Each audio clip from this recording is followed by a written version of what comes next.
but the American Diabetes Association (ADA) do not recommend any single diet over another. Every person has different dietary needs.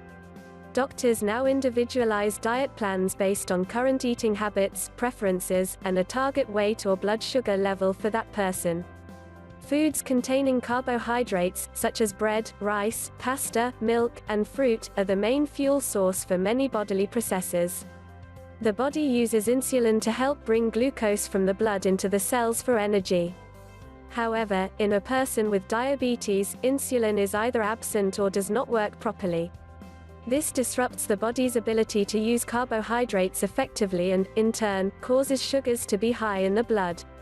If a person eats a high-carb meal, this can lead to a spike in blood glucose, especially in a person with diabetes. Diet is important for both type 1 and type 2 diabetes.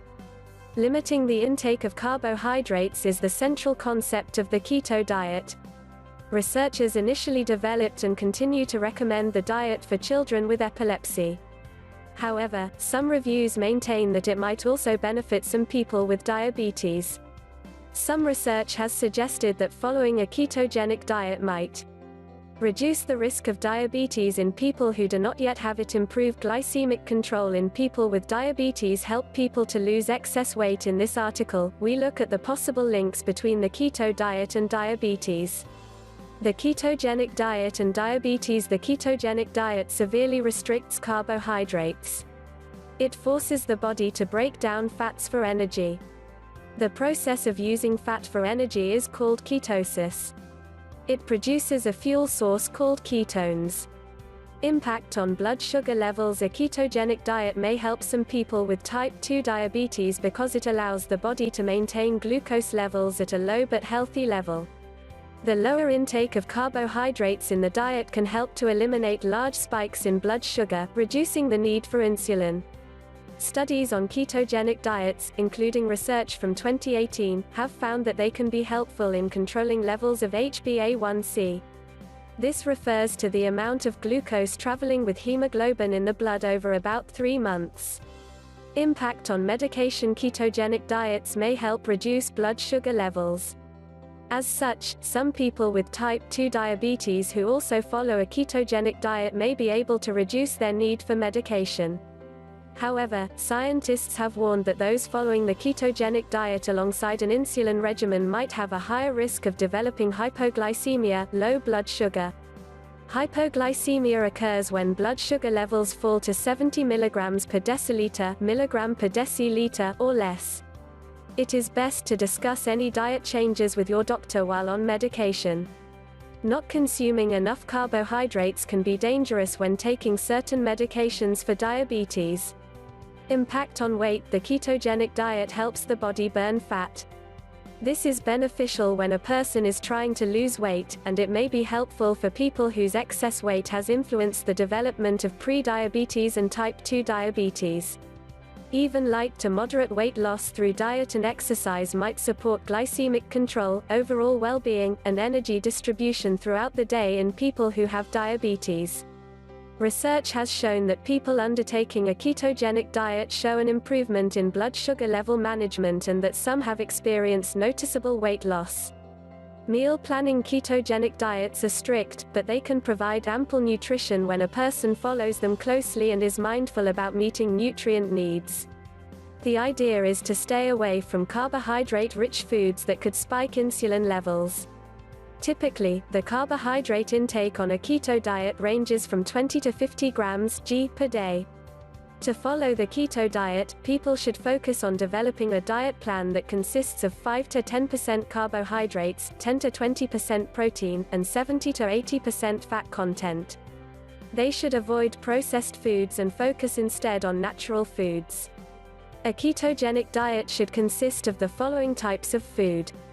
Low-carb vegetables. A good rule of thumb is to eat non-starchy vegetables at every meal.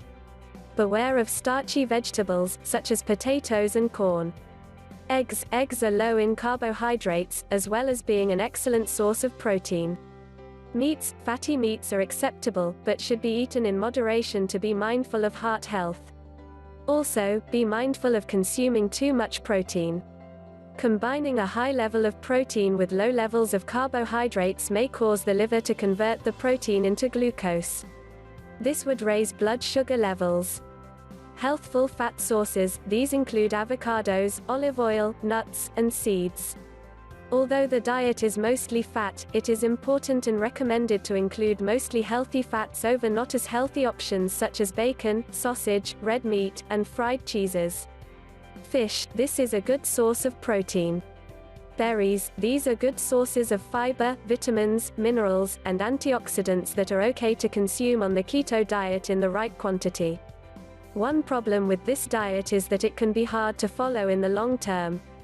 Side effects: the ketogenic diet may be a viable glucose management option for some people with type 2 diabetes. As the ketogenic diet involves switching to a different source of energy, it can lead to some adverse effects. Short-term side effects: the dietary change might cause symptoms that resemble withdrawal from a substance, such as caffeine.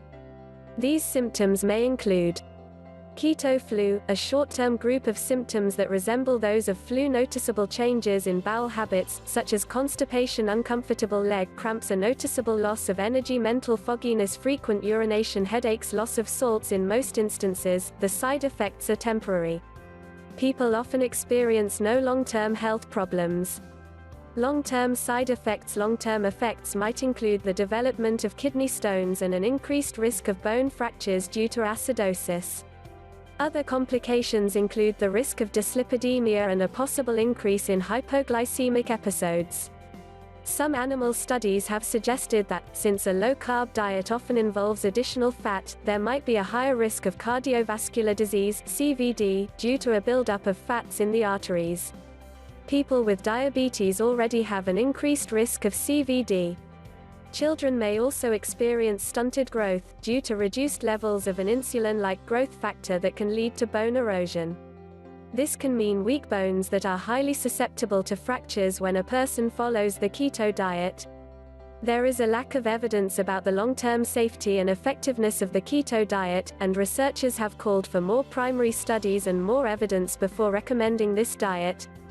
Outlook: health authorities in the United States do not recommend the keto diet as a way to manage diabetes. It may be better for people to focus on